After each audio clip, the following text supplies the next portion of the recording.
Live from the Touch of Italy in Ocean City, it's the Peter Todcast. Scioli, the great magical Pete, making Italian dishes that you want to eat. Scioli, the culinary king. The food's so good you shout with joy and begin to sing the praises of the Peter, Chef Peter Scioli.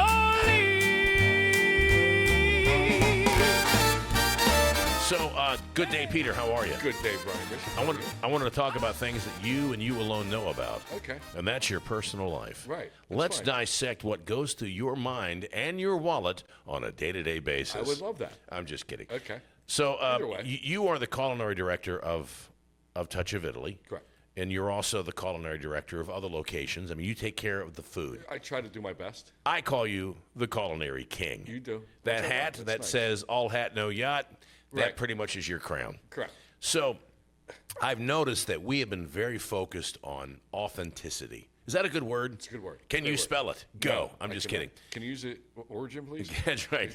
Can you use it in a sentence? Touch of Italy. Touch of idiots. Touch of Italy. You're not far off there, Brian. You're Touch not. of Italy is a big believer in authenticity. Correct. Both in character as well as in food. 100%. So we have this guy.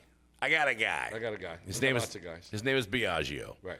Great Italian name, by the way. He is. And he's a good-looking Italian dude. He is. Marta's very lucky to have him. She really is. I tell her every day. You better I tell tell that you guy what. You love him. That's right, 'cause I might steal him. I don't know. I don't know. You never know. But he's actually import and export. So things from Arthur Avenue, things from Italy.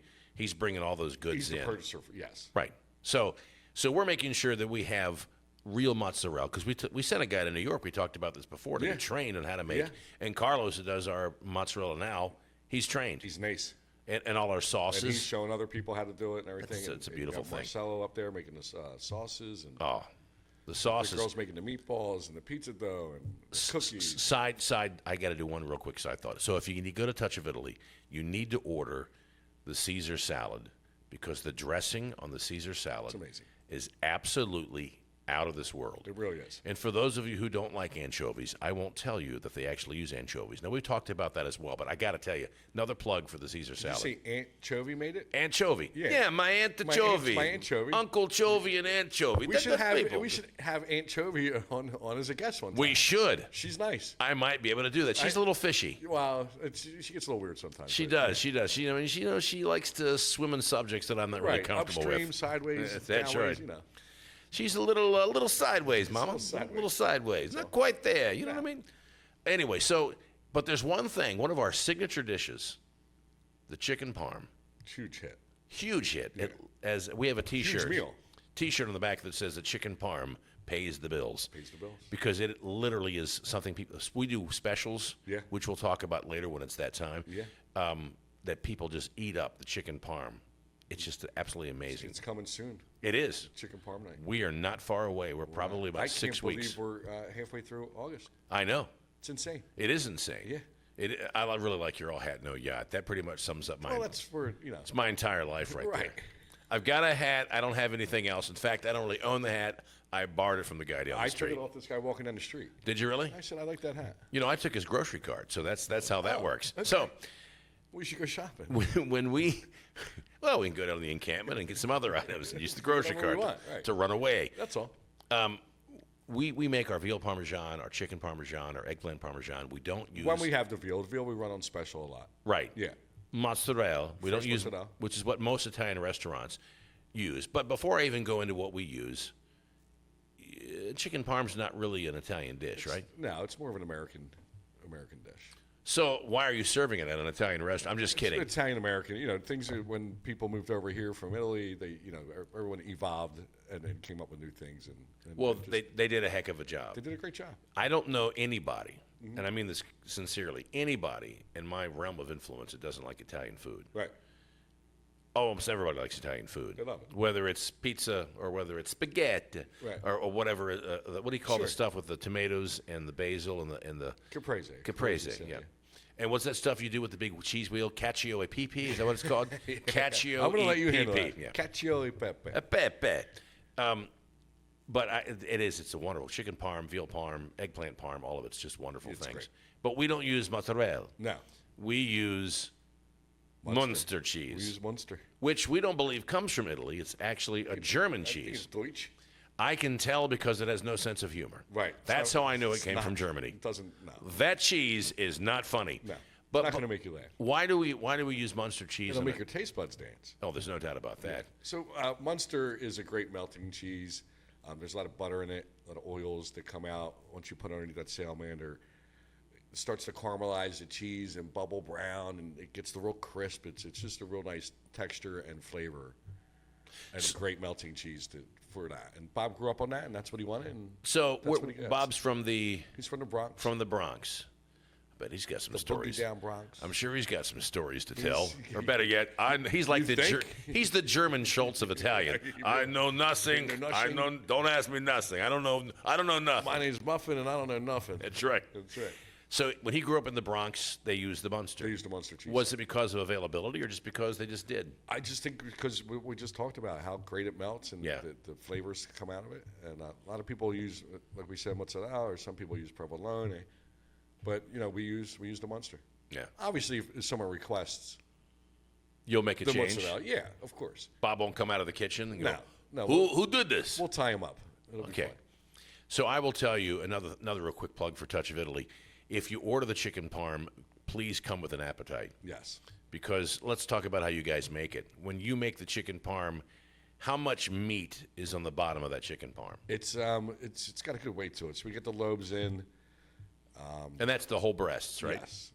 We cut the breast in half, then we slice it in half, we butterfly it, and then we pound it out nice and thin.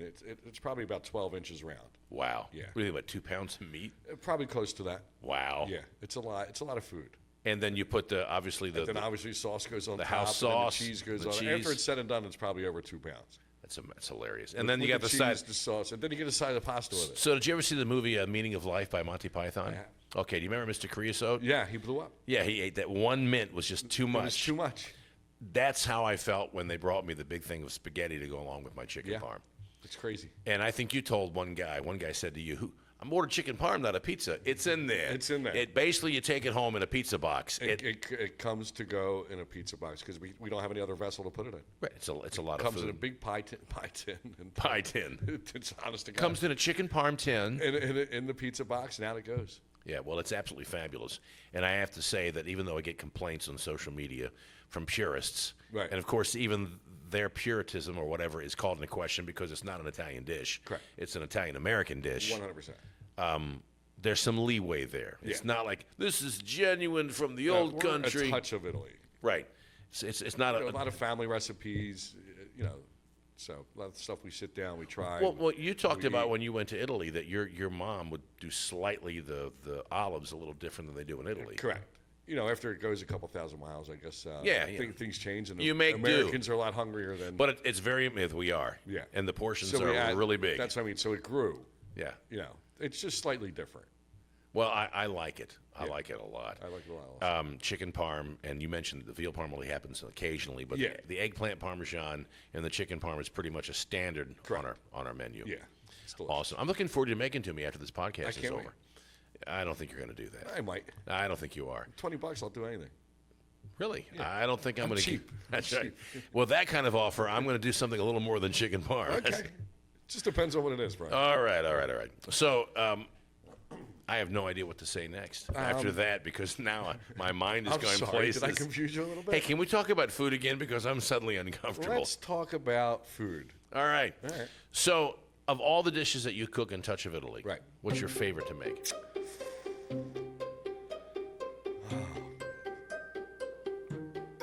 The bolognese, I got to say, the bolognese is really good. The bowling A's? Yeah. What? It's a softball team. Is that what it? Or it's a bowling league. It's called the Bowling bowling A's. You know, everyone with the last Bolognese, name of so A. it's a meat sauce.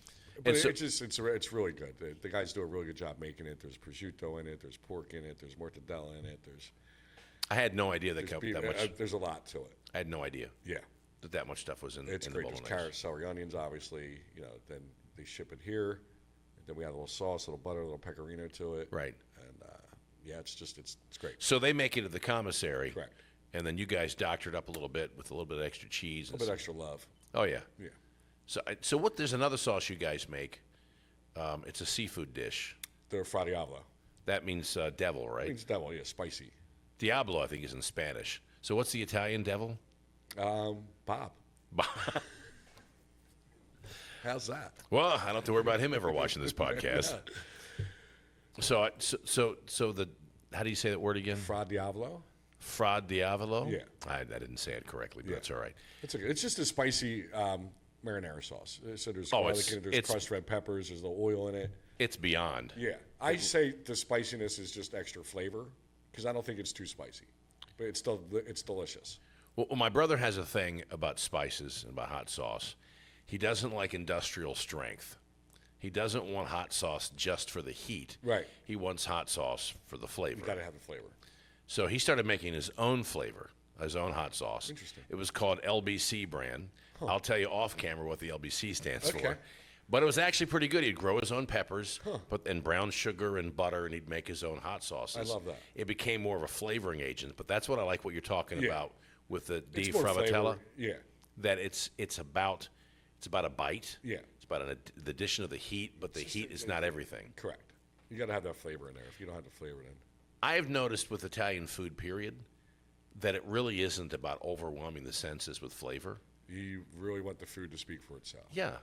Over in Italy, they use very, very few ingredients. So it's kind of like, how do I say this and not be offensive? Well, that's not going to happen. Right. It's kind of like Tammy Faye Baker would be your standard restaurant. There's so much stuff caked on the food. Right. You know, so many preservatives It's like and so much someone salt. put makeup in a shotgun. Yeah, exactly, and shot the face. Shot the face. And then you got someone that might use just a little bit of lip gloss. Just a little bit. You That's just just want it. to enhance it a little bit. That's a little salt Right. and pepper. But it speaks for itself. 100%. The food is beautiful, just gorgeous. like the people that work here true. and live here on the shore. That's all. Beauty is our number one ingredient Welcome in to the our coast. community. That's right. Actually, I've seen some people, including myself. I don't know if that's necessarily true. Right. I'm going to be sued for false advertisement. That's okay. But what I can say and not be sued for is that this is by far one of the best places to eat. Touch of Italy in Rehoboth, in Lewis, and Ocean City. And now it's time for one of my favorite segments. It's now time for Chef. Guess who it is? Who is it? Bernie Outz. Oh, Chef Bernie Outz is out of rehab. He's back in the kitchen. It's good. And he is. Congratulations, Chef. He is going to give his little limerick about Peter Scioli. I and love that. Here it is. There once was a chef named Pete, whose pasta was always a treat, with sauce rich and thick. And, oh man, remember those chips? The ones shaped like dinosaurs? Yeah, those were awesome. There once was a guy named Peter who made pizza. Or was it lasagna? Anyway, bro, you should have been there. Man, it had cheese for days.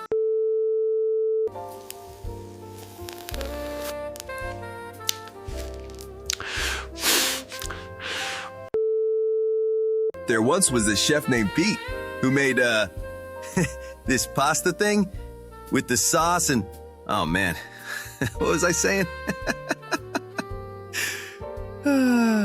Dude, it was so good.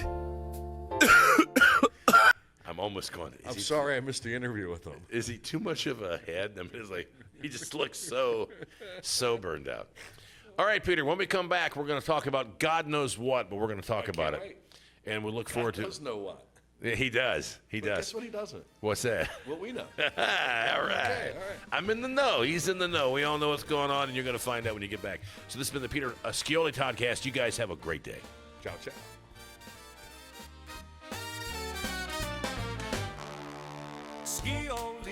Scioli, the great magical Pete, making Italian dishes that you'll want to eat.